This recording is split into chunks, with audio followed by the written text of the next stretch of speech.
Muito bem, aula número 23, nós estamos vendo aí a aliança do reino, e dentro dessa aliança do reino nós já vimos como Israel se tornou uma monarquia, vimos a respeito do rei Saul, foi o primeiro rei do Reino Unido, lembrando que Saul ainda, nós vimos dentro da aliança da lei, e já começamos a ver a respeito de Davi. Então Davi é o segundo rei do reino unificado de Israel. Já abordamos várias coisas a respeito de Davi na aula passada. Hoje nós ficamos de dar uma atenção mais específica sobre essa questão da aliança, a aliança davídica ou a aliança do reino. A gente encontra isso no segundo livro de Samuel, capítulo 17, ali Deus vai reafirmar a sua aliança, lembrando mais uma vez, não são alianças diferentes, nós temos a antiga aliança, que foi feita com o povo descendente de Abraão, Abraão e seus descendentes, e nós temos a nova aliança que é em Cristo e é feita por todos aqueles que creem, com todos os salvos.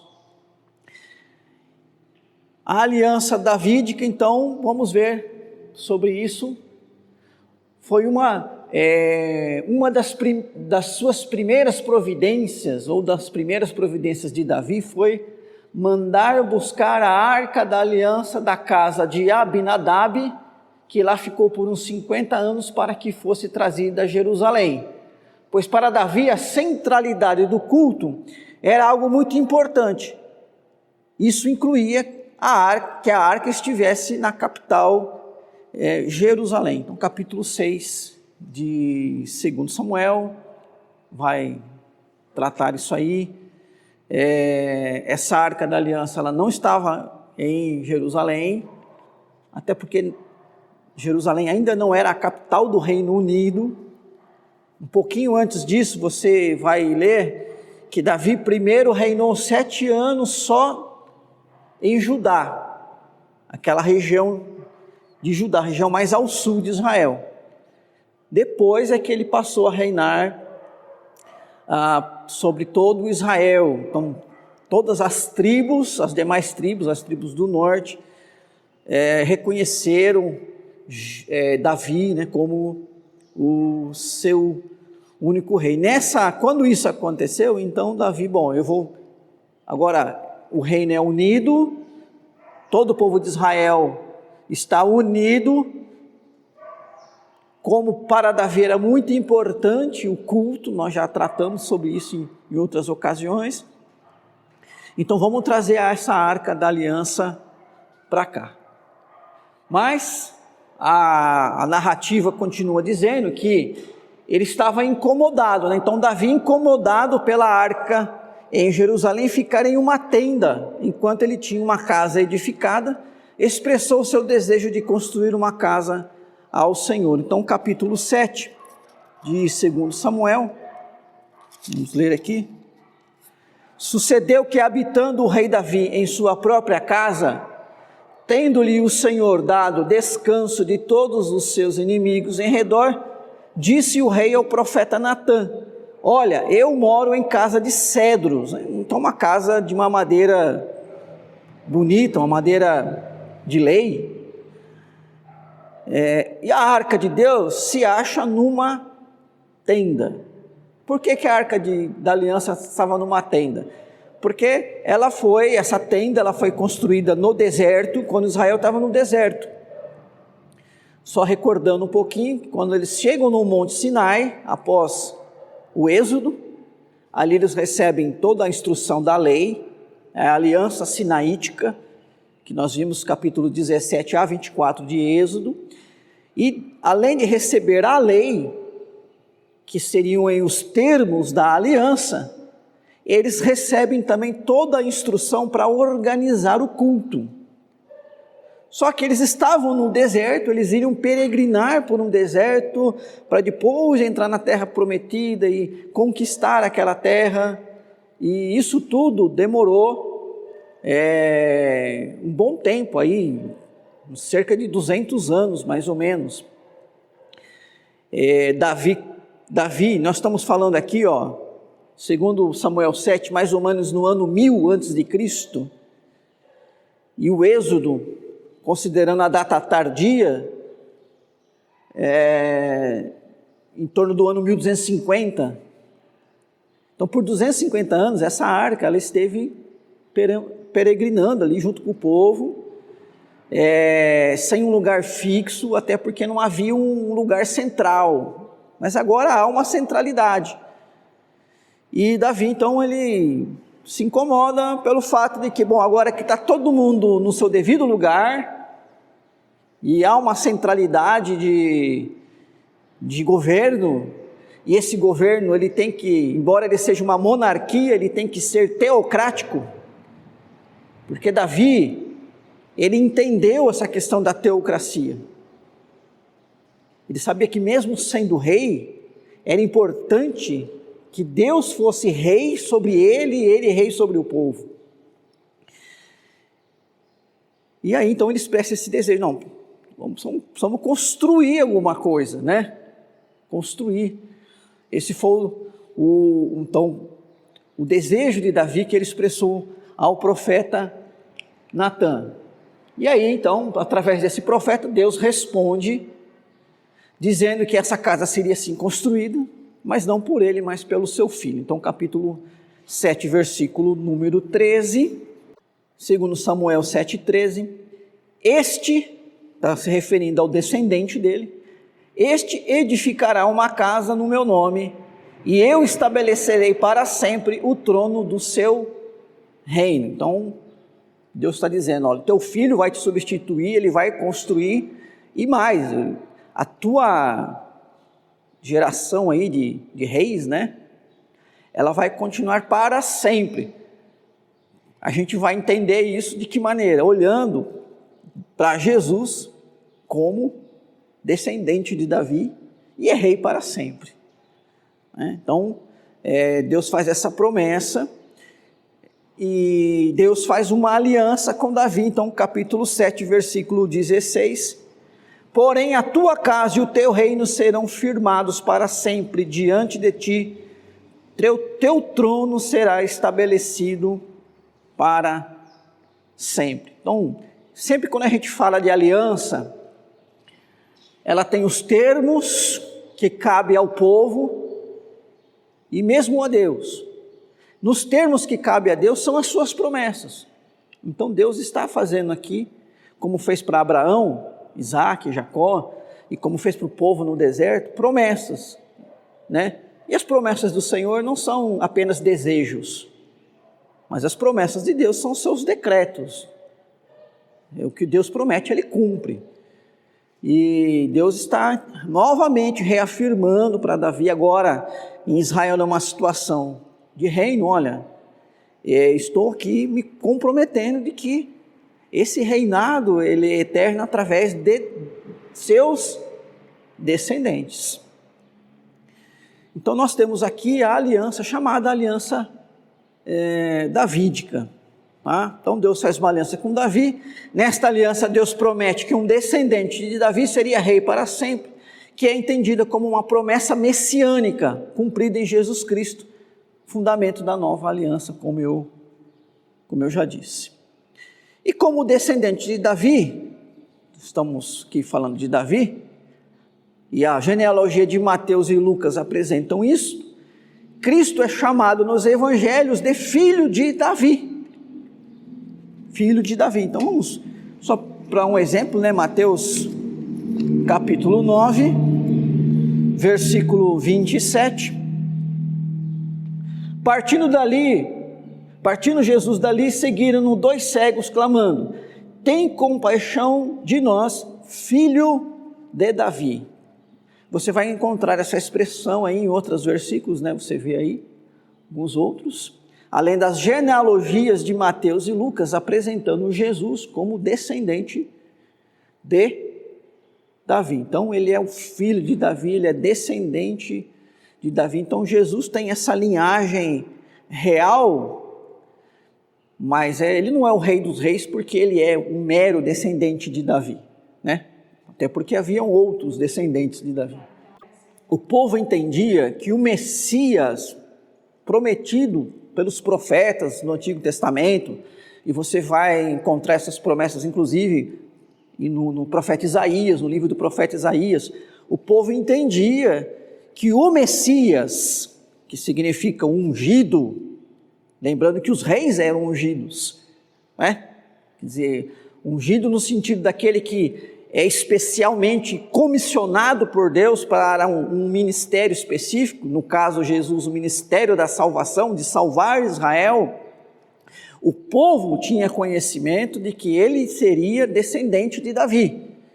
E uma vez que diziam, olha, esse aqui, esse Jesus, é o Cristo, palavra grega, que tem o mesmo significado de Messias, este aqui é o Cristo, este aqui é o Messias. Então, veja que alguém do povo, e no caso aqui cegos, estão dizendo, olha, Jesus, filho de Davi. Ou seja, ele está dizendo, ele está reconhecendo a Jesus como o Messias. Está vendo em Jesus o cumprimento da promessa, né? Então, para o povo judeu, não havia dúvidas de que o Messias, ele seria um descendente de Davi. Se aquele era o Messias, então ele era filho de Davi. Tá? Filho nesse sentido, descendente de Davi.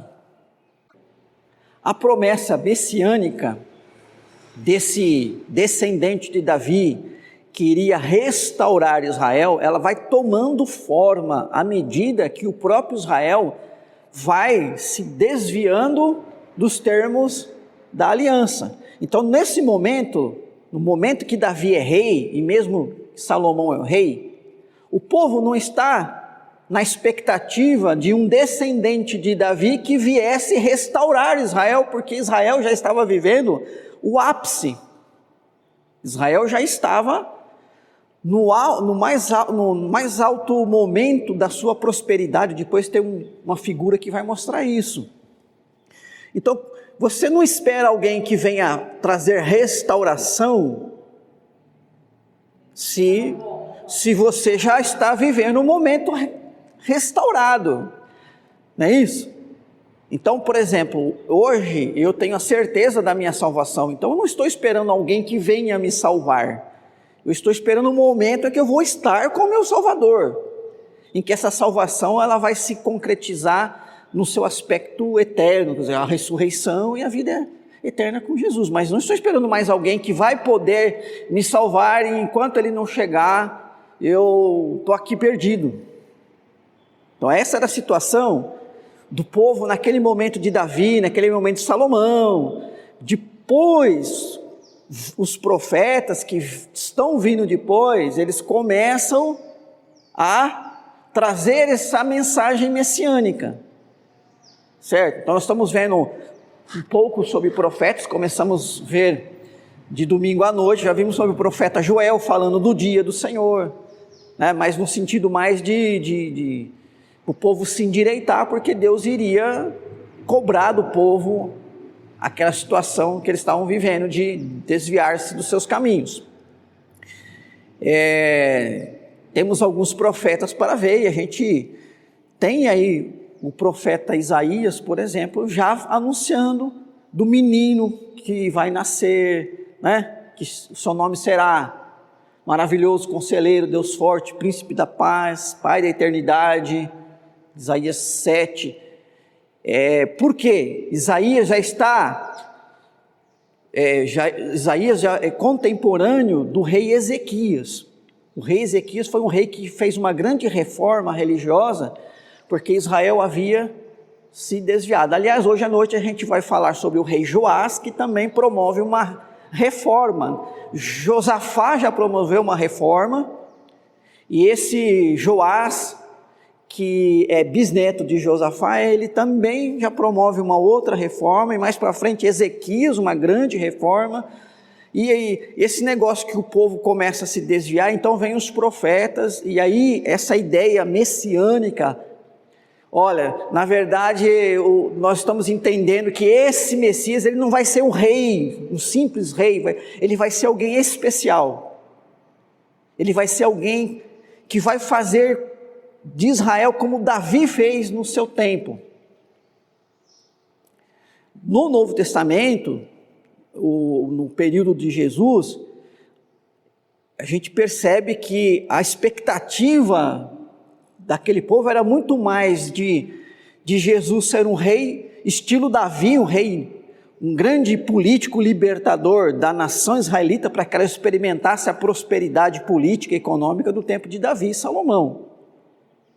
Havia até o partido dos Zelotes, né, que eram nacionalistas, e que defendiam essa liberdade de Israel do jugo romano, e a gente sabe que no tempo de Jesus, Israel ele era subserviente ao Império Romano, e aquilo não descia bem. Herodes, ele foi colocado como rei de Israel, rei de, ali, né, do Israel daquele tempo do Novo Testamento, e ele era alguém colocado pelo Império Romano, ele não era judeu, ele era casado com uma mulher, né, que era descendente dos Macabeus, mas ele, Herodes, não era. E o povo não aceitava isso, então aquelas revoltas, né? Havia várias revoltas naquele tempo contra o Império Romano. As profecias do Antigo Testamento, elas vão se desenvolvendo. Então o que nós temos aqui no 2 Samuel capítulo 7, essa aliança davídica, naquele momento, o que Davi entendeu, o que o povo entendeu? Olha, que essa condição próspera e de paz que Davi está estabelecendo, o seu filho vai continuar, o seu neto vai continuar, o seu bisneto vai continuar, mas nós hoje olhando para a história, para trás, a gente entende o quê? Não, esse reinado eterno de um descendente de Davi é uma referência messiânica, uma promessa messiânica, cumprida em Jesus Cristo. Bom, para terminar sobre Davi, é importante a gente pelo menos mencionar algo importante, né, um legado importante de Davi. É claro que quando a gente fala legado de Davi, o livro dos Salmos, na verdade é um livro inspirado por Deus, então Davi não é o criador do livro dos Salmos, ou dos salmos que são atribuídos a ele, mas sem dúvida foi um instrumento de que Deus usou para isso, né? Então o livro dos Salmos contém diversos salmos atribuídos a Davi, não contei, não sei quantos, até porque alguns, há quem diga que são de Davi, outros dizem que não, mas são muitos, né? Muitos salmos a Davi. O livro dos Salmos é o maior livro de toda a Bíblia, constitui-se de 150 cânticos e poemas proféticos, e foi utilizado pelo antigo Israel como inário no templo de Jerusalém. Então muitos dos salmos de Davi eram cantados ali, né? Havia o coral lá, o pessoal do ministério, vamos falar assim, né? Os termos de hoje, né? Ministério do Louvor, que eram levitas que se ocupavam do cântico. E ainda hoje, né, nós temos várias letras de cânticos que são baseados aí nos salmos. Então, faz parte aí da história de Davi também o livro dos Salmos. Nem todos os salmos são de autoria de Davi, mas boa parte deles são. Nosso próximo personagem bíblico é o terceiro rei do Reino Unido, o descendente de Davi, Salomão. Esse quadro é o mesmo que já mostrei na semana passada, na aula passada. Então aqui está Salomão, ele reinou do ano 970 ao ano 930 Alguns vão dizer do ano 961 ao ano 922, né? Então já mais para o final do 10º século. Então Saul, Davi e Salomão, o contexto aqui dos três é muito parecido nos outros povos, né?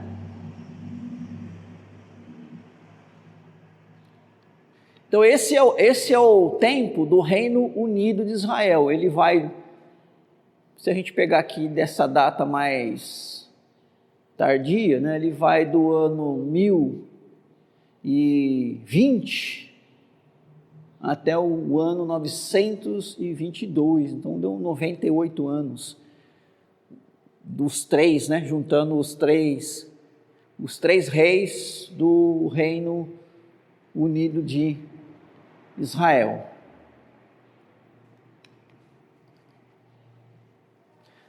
A história de Salomão, a gente sabe, ela teve um início e um governo inicial de esplendor. Salomão foi aquele homem que nos deixou um grande exemplo. Ele deixou um grande exemplo positivo e um grande exemplo negativo. Mas o grande exemplo positivo de Salomão é que ele buscou sabedoria em Deus. E nos deixa esse exemplo para que a gente possa fazer o mesmo. E, aliás, isso depois é reforçado por Tiago, né, lá na sua carta, para a gente realmente pedir essa sabedoria, que Deus ela concede mesmo, essa sabedoria. No caso de Salomão, Deus lhe deu uma sabedoria sobre um aspecto especial para que ele fosse um grande governante, e então ele foi reconhecido como o mais sábio em seu tempo. Isso está lá no primeiro livro dos Reis, capítulo 3, 5 a 12, e é mencionado isso em Mateus 6, 29. Então, o próprio Novo Testamento reconhece esse esplendor deste homem mais sábio daquele tempo, né, ali conhecido. Salomão também trouxe paz e prosperidade a Israel, mais ainda do que seu pai. Ele foi um extraordinário administrador, convocou um exército permanente e fundou a marinha mercante de Israel. Então, uma coisa interessante, né, que Israel ele teve lá sua frota de navios, né, no sentido mercantil. Foi ele que construiu o grande templo, como seu pai havia desejado. Então, vimos lá sobre Davi que ele desejou, Deus disse que sim, iria ser construído, mas que seria pelo seu filho. E a inauguração desse templo foi no ano 952, então existe até um consenso em relação a essa data, o ano 952, está aqui, a inauguração do templo de Salomão. Esse templo, lembrando que ele foi derrubado, né, bem atingido, depois ele foi reformado por Herodes, uma maneira que Herodes encontrou para agradar o povo israelita. Então, no tempo de Jesus, nós temos o chamado templo, né, que havia sido reformado já sob o governo de Herodes o Grande. Ele não estava do jeitinho, não era o jeitinho, vou falar assim, original do tempo de Salomão. Quando Israel foi invadido, o reino de Judá foi invadido pelos babilônicos, o templo foi destruído. Depois, quando a gente estudar a história de Esdras, Neemias, eles estão reconstruindo os muros, né, de Jerusalém e também o templo, mas ele vai ser assim, bem reformado no tempo tempo de Herodes. E depois ele é destruído novamente. Hoje, a gente vê isso na televisão, hoje tem só um muro, chamado Muro das Lamentações. Então ficou só um muro lá, onde os judeus ortodoxos vão lá fazer as suas orações. Então esse templo, a construção dele é do ano, quer dizer, o término, né? A inauguração dele é do ano 952. Então Salomão foi o inaugurador aí, né? Quem construiu e inaugurou. Uma observação importante a respeito de Salomão é que ele escreveu inúmeros cânticos e provérbios. Boa parte do livro dos provérbios ou é de criação, de autoria de Salomão, ou é de compilação de Salomão. Então é muito provável que ele, como foi um homem muito sábio, ele buscou muito conhecimento e ele então foi juntando, né, provérbios que existiam já entre o povo, até outros povos, né, e claro, tudo aquilo que de fato expressam a sabedoria divina. Então ele é autor desse livro dos provérbios, ele é autor do livro do Eclesiastes, que é um livro interessante,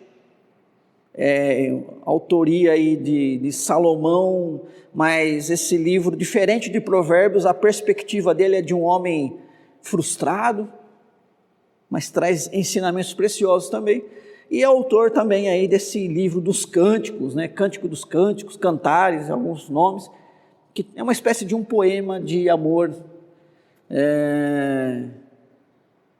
que temos aí nas Escrituras. Na divisão da Bíblia, nós temos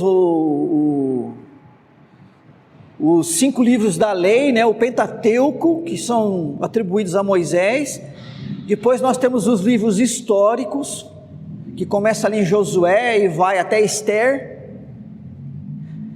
Nós temos os profetas, que divide-se em 2 subclasses, né, os profetas maiores, Isaías, Jeremias e Lamentações, Ezequiel, Daniel, considerado esses 4 os profetas maiores. Depois a gente começa ali, a começar ali de Oséias e terminando em Malaquias, os chamados profetas menores. Mas nós temos também esses chamados livros poéticos ou os escritos, que são os livros de Jó, Salmos, Provérbios, Eclesiastes e o Cantares, ou os Cânticos dos Cânticos, né? Sendo que os Salmos, a maioria dos Salmos nós já vimos é atribuída a Davi, ou uma grande parte dele atribuída a Davi. Provérbios, uma grande parte é atribuída a Salomão, e Eclesiastes e o Cântico dos Cânticos também a Salomão, e o Jó não é de autoria de nenhum desses 2 reis aí.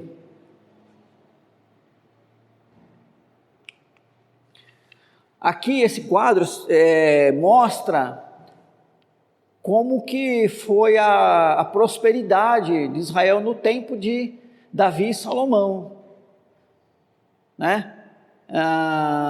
Então aqui, ó, o domínio de Davi como rei de Judá. Lembra que eu falei que ele ficou 7 anos como rei, só que dessa parte de Judá, essa parte aqui em roxo aqui, ó, parte mais ao sul. Jerusalém está bem aqui assim, ó.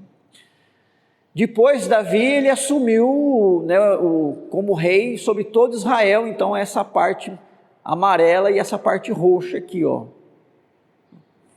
basicamente o território do tempo da conquista de Josué.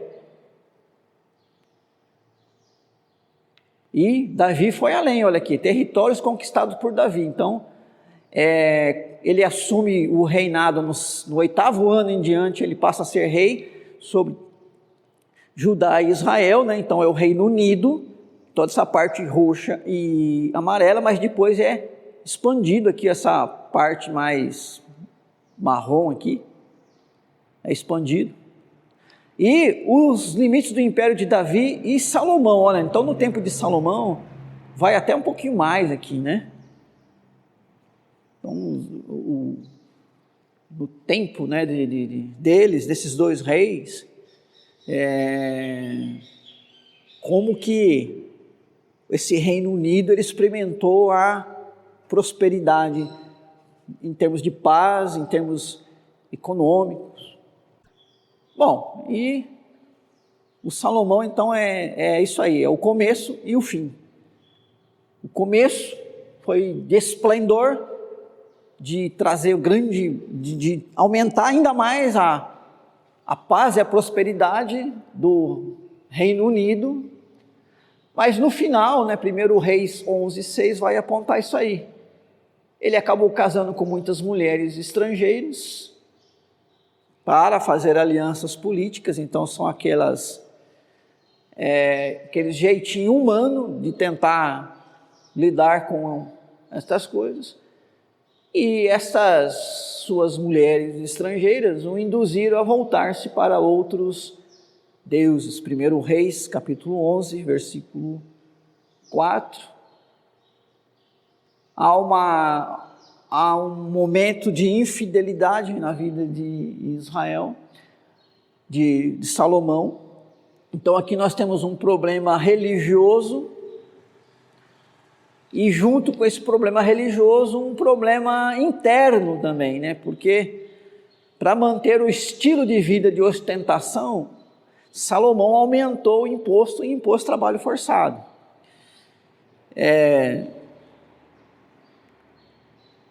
Nada é de graça. Se o rei está cercado de luxo, ostentação, alguém está pagando por isso, né? E quem estava pagando? O povo. Então, infelizmente, isso contribuiu aí para que o final aí do seu reinado fosse em declínio, né? Bom, já falamos aí, né, o livro de Provérbios, Eclesiastes e Cantares, livros que reúnem a sabedoria e poética judaica, tendo a maioria de conteúdo atribuído a Salomão. Só aqui mais um slide, né? Então, como a gente viu no gráfico, nos tempos desses dois reis, nós tivemos alguns profetas, os chamados profetas do Reino Unido, ou no período do Reino Unido. Então, nós já vimos aqui, né, esse gráfico, o Gade, o Natã, o Aías e o Ido. Eles profetizaram nesse tempo, né? Então, Samuel, claro, né? Samuel que ele vai ali o início do reinado de Davi, profetizou durante os reinados de Saul e Davi. Então, você tem aí os dois livros, né? 1 Samuel, 2 Samuel. O Gade, que profetizou durante o reinado de Davi, aparecem menções dele lá no capítulo 22 de 1 Samuel e no capítulo 24 de 2 Samuel, capítulo 29 do segundo livro das Crônicas. Natã profetizou durante os reinados de Davi e Salomão, 2 Samuel 7, 1 Reis, capítulo 1. O Aías, que profetizou durante o reinado de Salomão e Jeroboão, quer dizer, então ele já pega o fim do Reino Unido e início do reino dividido lá, né? Porque Jeroboão, a gente vê na próxima aula, é o rei do norte, o primeiro rei do reino de Israel. 1 Reis 11, 1 Reis 14. O Ido, que profetizou durante o reinado de Salomão, segundo Crônicas 9, e Roboão, filho de Salomão, segundo Crônicas 12, e Abias, filho de Roboão, neto de Salomão, né? Segundo Crônicas 13, né? Então, Jeroboão ele não é filho de Salomão, ele não é nem descendente de Salomão, ele foi o primeiro rei do reino do norte, o reino de Israel. Roboão, filho de Salomão, o primeiro rei do reino do sul, reino de Judá, o Abias, o seu filho. Então, são os profetas, né, com exceção de Samuel, o Gade, Natã, Aías e Ido, nós não temos um livro, né, na Bíblia, um livro canônico das profecias. Não sabemos se foram só esses momentos, né, que aparecem aí, mas é o suficiente para a gente entender como Deus sempre esteve ali intervindo no povo, né, nos reis, diretamente ali nos reis, no povo. Ok? A próxima aula nós vamos então iniciar aí o estudo sobre o reino dividido.